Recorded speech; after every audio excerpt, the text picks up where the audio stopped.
Hello, my name is Jessica. I read romance. I love romance. And if it's got a fantasy persuasion, I adore romance.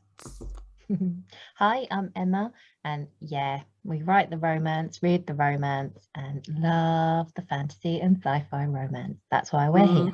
Indeed, we are. Mhm. And this week we are here for the second week of our season 3. I think those are the right numbers.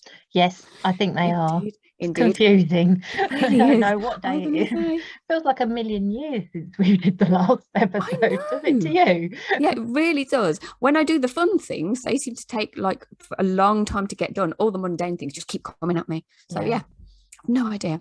But yes, so we are here week 2 of season 3, and we are bringing you another one of our lovely tropes. Well, it's the So first one, really, isn't it? I Because we suppose, did yeah, Gateway last we did week. the So this gateway is last like, week. yeah, first This is, one. so this is official week 1, which is week Yeah. 2 of season Yeah. 3. Just to Yeah, confuse matters even further. there's no Yeah. wrong with that. But yeah, this one, go ahead, you tell the world.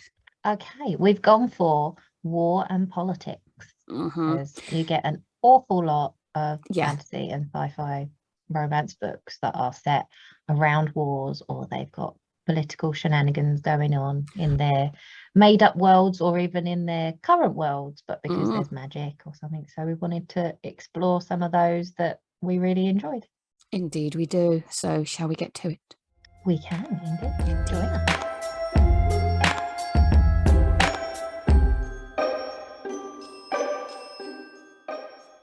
Right, we're back. Yes. Now you've had the little intro. Yes. To talk about books we picked with a Yes. war or politics theme trope.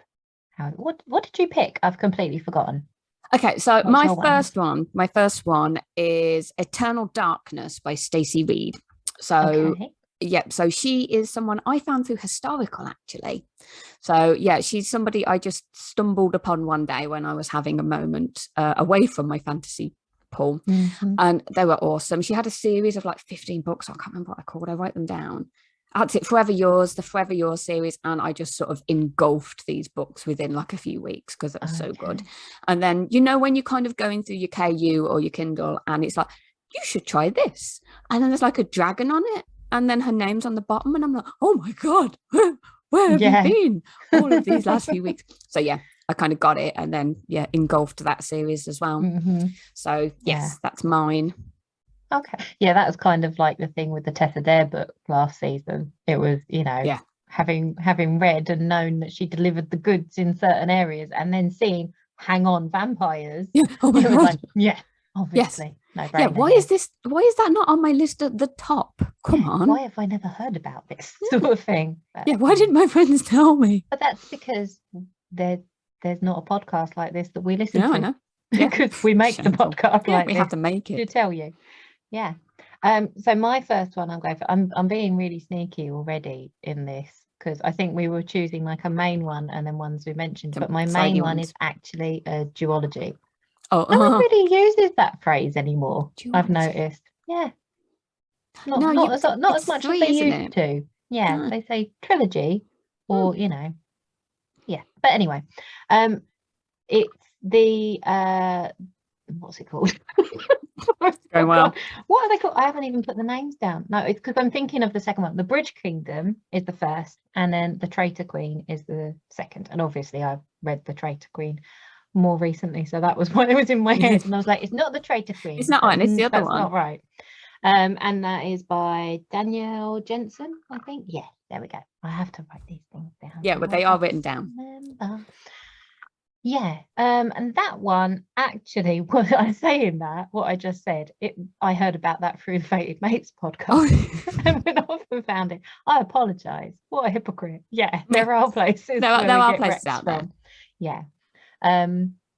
Yeah, so I read the first one not too long ago, and I'm terrible at reading the sequels. This should not surprise you. I'm such a chaotic reader. That I put off reading the second one for ages, but then I loved it even more than the first one. Yeah.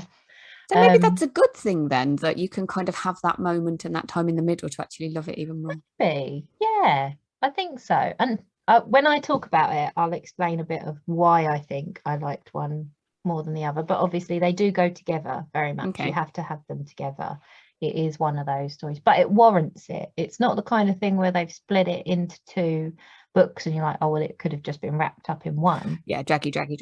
Yeah, no, it's not like that. And actually, and 2 fits it, as opposed to also, like you say, dragging it out over 3, because you get a lot of filler sometimes, don't you, with some series. So that's my main ones. Cool. So what I found, so with my main one and then my other 2 that I picked, I found that, okay, maybe my brain's just a bit at the minute, but I found that, so the first one is very much the higher people within the kingdom. So the princesses, the queens, that sort of stuff. Whereas my other 2 are the people on the ground, the warriors down at the bottom. And then it kind of made me stop and think that actually the politics and the war, they do happen at the different ends, don't they? Yeah, so that's true. So the politics is very much a lot more alive in my first book. So we have the princess who is there, and we've got all of these different kingdoms, all of these different places, all trying to vie for power. And so to do that, the parents want to marry the daughter off to the most useful king, and she's having none of it.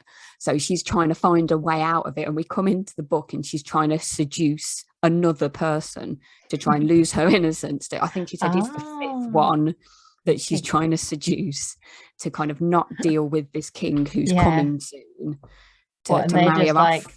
I assume they don't want to know because it's like they know what she's up to, and they don't want to be the one that loses his head because he's deflowered the princess. Yeah. So basically it's getting to this clinch point and she's like, well, don't you love me? I'm this, I'm that. Come on, you know you want to. And he's like, I get that, but my entire family will die. It's kind of, you know, it's not just a little thing. It's huge. This thing. So he doesn't in the end. So she kind of takes matters into her own hands. I think her parents are there, and this, I can't remember his name, is King Ajali. So he's coming in soon. So she's trying her damnedest, and then her mom turns up and goes, oh, he's going to be here tomorrow. And she's like, pardon, what now? Tomorrow. So she gets her 2 Kingsguard and she's off. And I've not read the entire series, but she wants to get to Earth. So she's in this place, and obviously it's not Earth, it's Nuria, I think is what it's called. So she's trying to get to Earth because a lot of people won't travel out of their realm to go to this place. And she stumbles on this place called the Dark Age, which is just black and shadowed. And she meets this Archduke called Drac. And nobody knows much about these Dark Age people. Right. And it's very, it gets very good from there. Okay.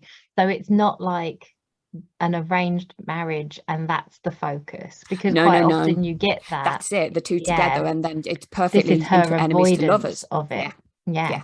So it's very well done with that. And then obviously I think he's kind of, I think there's a little bit of the fated mates in there, that he's a bit mine, which is obviously why I like it. Well, you know, that links quite well with the Bridge Kingdom, what we were just saying, because this is the arranged marriage between the royals. Similar thing. This one is focused on the nobility and their maneuverings, and it's really, the world building is like amazing for the politics and everything. So it's really based around the geography of it, of the land that she's created. So there's like 2 land masses, and in between there's this really turbulent sea and these small islands.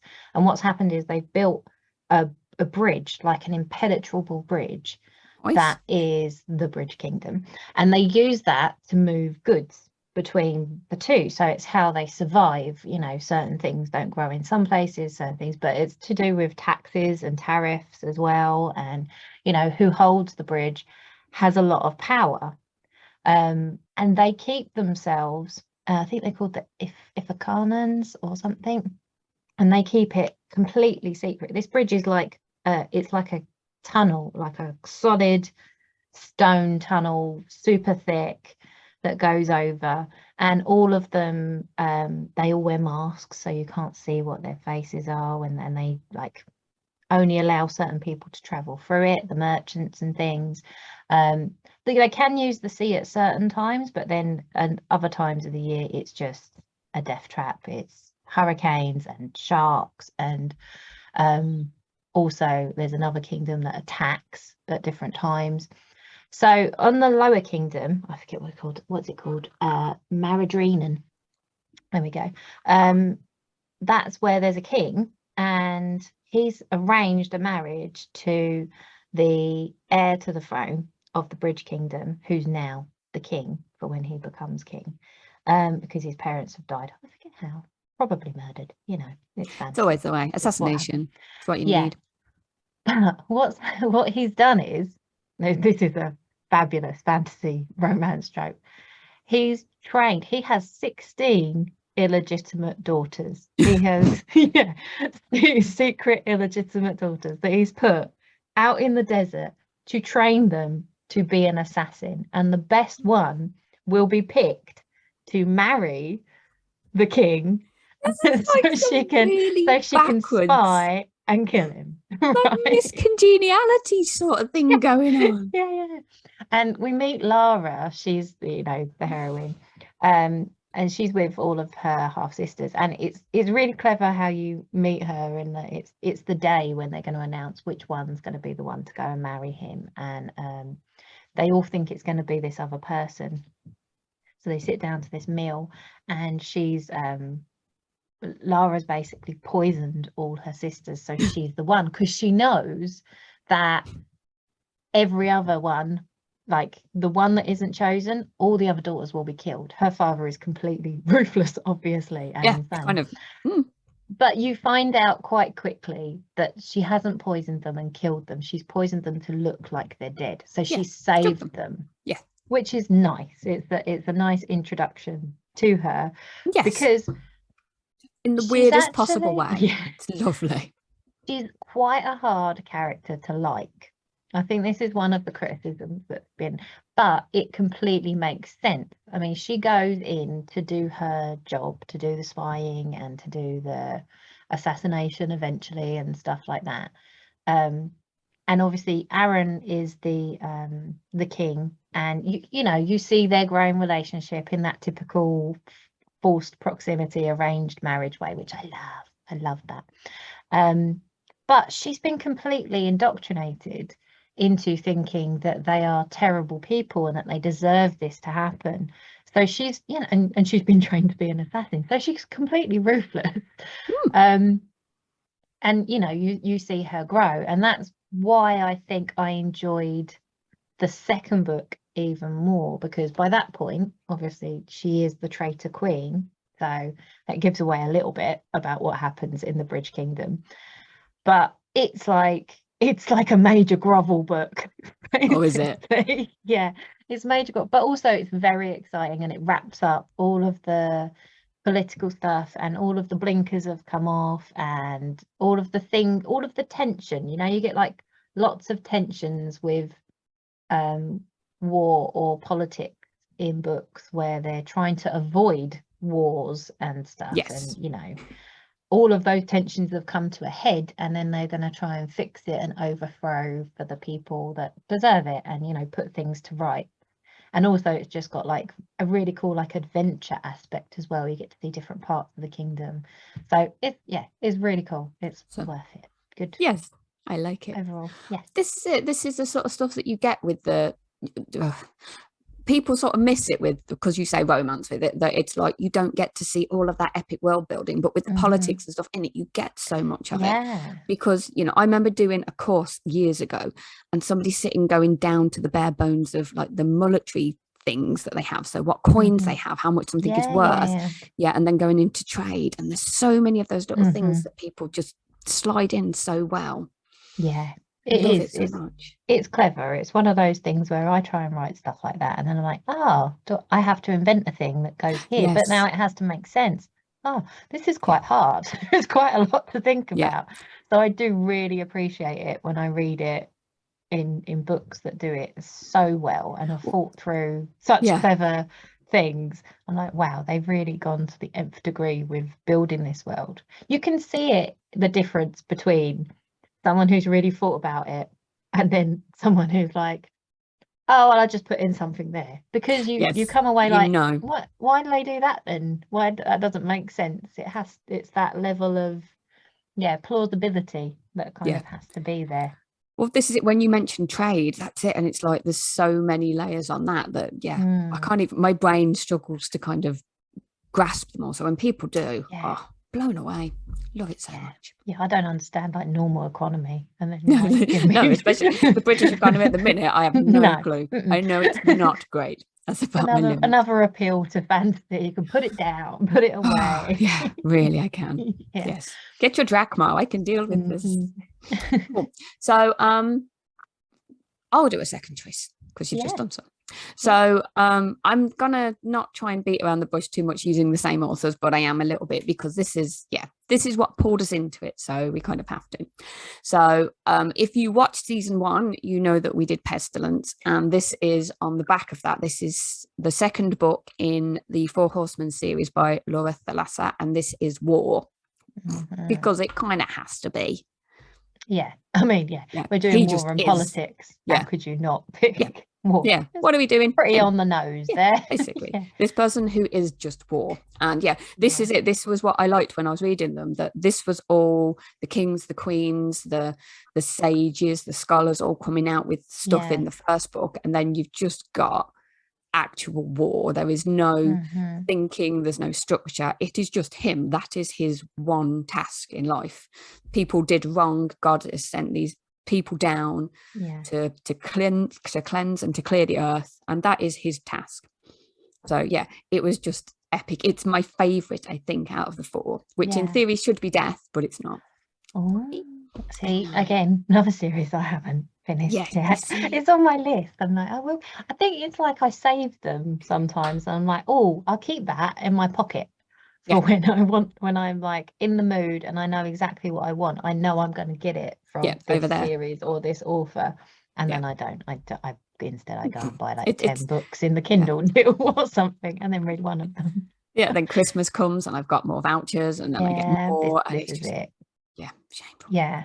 But it was just really kind of, it's really nice to see that he is the epitome of war, and he's going against these people who don't want war by killing him all the time. And it's just really so he comes against Miriam, who obviously is his again, it's the mind thing, that she's there and he thinks that God has put her there for him, and she's like the opposite of him, and then the two of them are working against each other the entire book, and then they finally start to see the other side of both of them. So he just doesn't see that war is bad, or it can be bad, and she kind of then understands that sometimes war is a bit more of a necessity than you, and it's so good. See, that's what's going to be interesting, is like knowing how she managed to do that with Pestilence. Like how could you possibly end up having any empathy for someone who comes and has a kills all the people, particularly off the back of when I read it, and it was like, but so that will be fascinating to see how she would when you look at all 4 of them, none of them have the redeeming qualities that you would think that's a perfect hero that I'm looking the for. only one I would kind of be like, I can see that, is Death, because I guess we kind of accept it at a certain level. It's the suffering bit which we don't like. We know death has to come eventually. Don't think about it too much, start having existential crisis and stuff. But that's how you start. That's why you start a podcast. Come on. Exactly. That's why we're here. Midlife crisis. Don't think about it. Just, can't afford to buy a new car. No, I should go read that, definitely. They're very good, and I don't know if anybody does like them, but I saw a series recently which was really newly done, and it just looks perfect. Just all the covers and everything have been redone in a box set, and I'm like, oh, so good. That's I've got to get more shelf space if I want to get more books. So I've got to wait for the kids to leave, then I've got rooms. That's true. Didn't think of that. Mind you, will they ever be able to afford to leave home? It's another question. No. So my mention I've got is one that's quite different to to everything. In fact, to most things, I thought it's quite a little sort of wild card one. it's called Half a Soul by Olivia Atwater. It was an indie one, and then I think it's been picked up by a publisher now, and she's having her books republished. Nice. But it's like a historical fantasy set just after like the Napoleonic War. I do love like a gas lamp type era fantasy, and it involves like fairy. There's like a side of the UK that has fairies and things like that, and there's I can't say it. How is it? He's we're always the same. sorcerer or something like that. It's a French sounding word. I can't do French. I didn't do that French at school. And he is like he's the only one that has magic, but he's got a position. He's like an advisor to the Prince Regent, and he's there to do things. But the main character is Dora, and she was basically, when she was a child, a fairy came and he wanted to steal her soul, and her cousin came and stopped him. So he's only got half of her soul. So she's only got half a soul. Okay. Has the monkey got the other half? What's that from? Dora the Explorer. Oh, no. Sorry. It's fine. I've lost my train of thought now. Now I'm just picturing Dora the Explorer. No, what that means for her is that she doesn't really feel and process things in the same way as other people. Yes. And it's meant that her family hasn't been particularly nice to her because she's a bit odd. I think she's got like one grey eye and one normal coloured eye and stuff like that. And her cousin masterminds this idea to take her for her season, when she's trying to find a husband, with her. So she convinces her mother to do it, because she wants to track down this magician to try and help Dora and restore her soul or find it or whatever it is. They don't know what's wrong with her, to be fair, but yeah, that's the idea.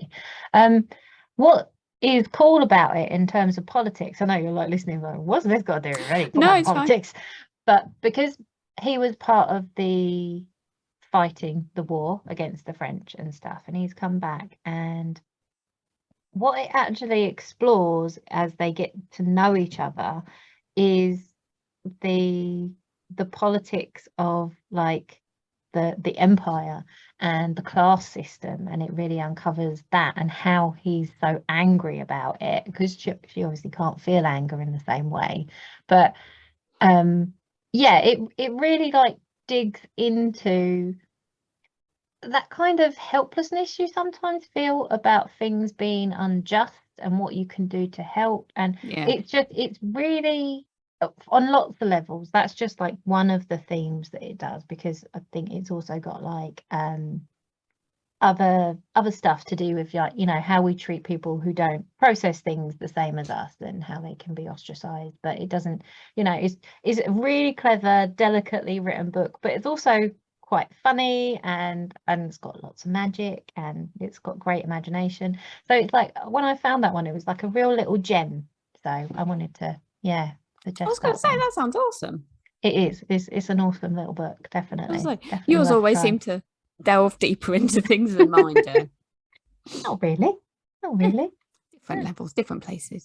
Well, each different fun all round. Yeah, I was going to say, yeah. Well, this is it. You find the book, as we said earlier, and then it will link you to similar ones. So then you fall down that rabbit hole of this, which then links to my next one, which is A Heart of Blood and Ashes by Miller Vane, which is kind of the same sort of thing with the dude out on the front lines. Oh, yeah. Doing all the fighting. But I love the fact that so he is there, he's on the front line, it jumps straight in with just all of the fun world building that I love, with the creatures and the monsters coming, and it's just fantastic. And then, as with lots of books anyway, there are dead parents. So yeah, his parents die and he becomes king. But there's like, if you do the Game of Thrones, it's very Game of Thrones. There's like a big table with all of the people sat around it, discussing bits and pieces. But it's just really, it's all out in the open. Whereas Game of Thrones is all very kept behind the scenes. They don't just lay the cards on the table. These people do. It's like, this person killed your mother. Everyone knows they hate each other. Yeah, basically. And it's like the son of this person is like, did you kill the mother? It's like, yeah, probably kind of, but can't do anything because there's no proof. Right. So yeah, this dude goes out, his name is Maddock, and he finds out through somebody coming to his tent to say, okay, that family that you want to but aren't allowed to, they have a daughter who is being surreptitiously moved to marry somebody else. Just a thought, you might want to go and have a word with her, because she's the reason your parents were where they were at the time. So he goes to her, and spoilers, we should always say this at the beginning and we never do. Yeah. Sorry. So he goes to get her, and she's been bashed about by her brother, dragged out the caravan. Because the brother's like, yeah, we killed her. Your mum screamed as we cut her head off, that kind of stuff. And then he's just sort of, he's giving it large. And then the sister stabs the brother rather than anybody else. And then you're like, bang, got me. Yeah, I'm here for life now. And that was it. So he hates her, but you kind of love her for that. Yeah. And then that's it. It's their journey through and then figuring out what happened. Yeah. And it was so good. So good. That's so epic. So again, mine's kind of on the battlefield and dealing with but then I think that's it. That's what's nice about having our different examples, because you can see the range that you can go to when it comes to war and politics. Like you said, you can be up in the high echelons where they're just moving pawns around, or you can be down on the battlefield, or you can just be normal people that are benefiting or not benefiting from class systems and things like that. Your cloak and dagger, or just here's a hammer, I'm gonna smash face. And I mean, my very last mention is just a quick one for a book called Dangerous Magic, which is by Monica Fairview. And that one is, weirdly, it's kind of around the same time. Again, Napoleonic War, like a gas lamp fantasy, but it's a Pride and Prejudice retelling as well, where they have magic. They have, so like the aristocracy, all like some of them are mages and stuff, and they have to have partners, and Darcy and Elizabeth are like put together, even though she's not I can't remember what the reasoning is why she's not been part of it before. Maybe I can't remember, this is brief, but what's really cool is it's all part of like the battle stuff. So they have like all the different types of mages that have different types of defensive magic or offensive magic, and that's why that's purely I mean, it's a cool book, but in terms of the war and politics, it's just about the fact that it's like magical warfare basically, and how it works, and the fact they have to partner up for the war effort and come over their differences to be a good partnership in order to help. Awesome. Oh, I like these. So this is it. Why do we never read these books that we mention? Oh, because we gain more books and the others just get lost. That's it. I know I need to read a Miller Vane book, because I've read other stuff by that author, but like not as Miller Vane. So we'll talk about that in another episode. And speaking of other episodes, I think are we ready to reveal next episode 3 that it is 2 of the things in season 3? Yes, of course we can. That's it. Well, I'm very much looking forward to this one, because who it is and what it is. I like it so much. So do you want to take it? No, you can do it. You can. Okay. It's your thing. Villains and morally grey characters and morality chain. Oh my. That's it. Oh my. That is a juicy one. Isn't it? Really. I mean, do you read any books that don't have those in? How did you possibly pick? Well, this is it. Every single book that I think I've mentioned so far probably has one in there that would just easily fit. And I shoved books in there that weren't even there, because I gotta just I have so many. It's like that must be. It's so dark and evil. He can't be human. Oh no, he is. Okay. That will be an interesting one to see the difference. Did I struggle with that one or not? Depending, because we like quite different characters. But I do love a morally grey character. I love it. Just that would be the thing. That's the back and forth, isn't it? Yeah, that's what's cool. That's why you're getting like more for your money with this series. Yes. That whole big range, what Jess likes, what I like. And you have less money because you're buying more. Sorry. Yes. Again, not sorry. Yeah, not really. No. That's why we're here to promote all of the fantasy all and the the things. sci-fi romance. Read them all, make it popular, get more on the shelves in actual bookshops, so that when I walk around Waterstones, I don't go, I haven't really got anything I want to read. This is it. I don't have to go to Forbidden Planet to find books, but that's not a bad thing. Yeah, really need to go The to downstairs that shop. there is fantastic. The upstairs is fantastic. Yeah. I mean, Christmas present for myself. Just go from up me there. to me. Yeah, that's it. Right then. So thank you for joining us to talk about war and politics. Yeah. Enjoyable. Enjoyable war like and the politics. End of news round here. Yes. No. Yeah, if you want to come and tell us what you thought, if you've got any recommendations yourself, we are on all of the social media type stuff, the TikTok, the Instagram, the Twitter, at SFFRomCast. That's the one. That's the one. If you are listening, you can come and watch this on our YouTube channel or on the Spotify channel as well. And if you're watching and you just want to listen because you've got to go do your housework or something, it's the kids. Go get the kids from school. You can't be staring at your phone. It's Anchor and Apple and Google and all that stuff. If you do, though, listen on the school and let me know, and we'll find something really, really lewd. So at like 3:15 when you stood there, you have to try and keep a straight face. I get so worried sometimes when I've been listening to stuff in the playground and you have that moment where please don't let my earbuds run out of charge suddenly. Yeah, and to the be phone fair, just I think my phone stopped. talking. I do think it stopped, but it's And he thrust his long weapon, but it was it's war. It's fine. It's war. Yeah. We didn't even talk about that, about all the euphemisms. Last week was our crude week. We've kept it quite sensible. We're quite tame, really. Yeah. Although I didn't tell you what was in my head about the Dora thing, so we'll do that later. Okay, there was more. Yeah, we'll do that afterwards. Don't corrupt people any further. No, it's fine. It's all good.